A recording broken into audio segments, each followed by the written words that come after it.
Meskipun harga bahan pangan merangkak naik menjelang bulan suci Ramadan, ibu-ibu di Palembang tetap memadati sejumlah pasar tradisional, salah satunya seperti di Pasar Sowak Bato.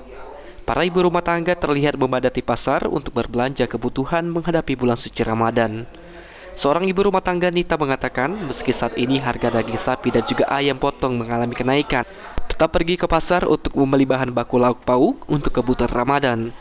Daging sapi kini dibanderol Rp140.000 per kilogram, sedangkan daging ayam potong menyentuh harga Rp40.000 per kilogram, dan juga cabai merah keriting Rp80.000 per kilogram.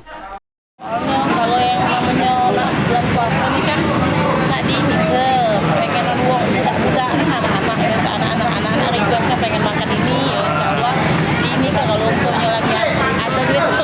Kalau kata tidak juga dipaksa nanti.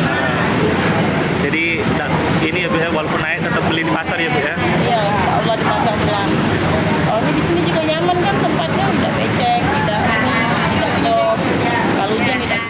Sementara itu, pedagang daging sapi Boy mengatakan memasuki bulan suci Ramadan, permintaan dari pembeli kian meningkat. Bahkan dalam sehari, setidaknya 200 kg daging sapi dan 100 kg tulang sapi dapat terjual.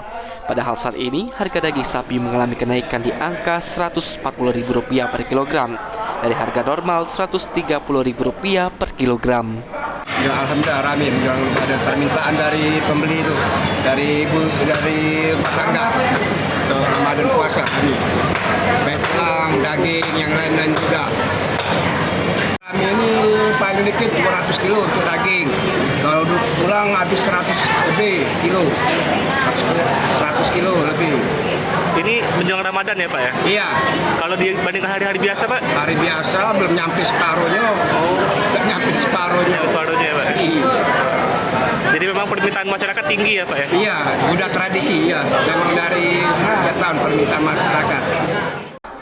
Hafidz Zainul, PAL TV.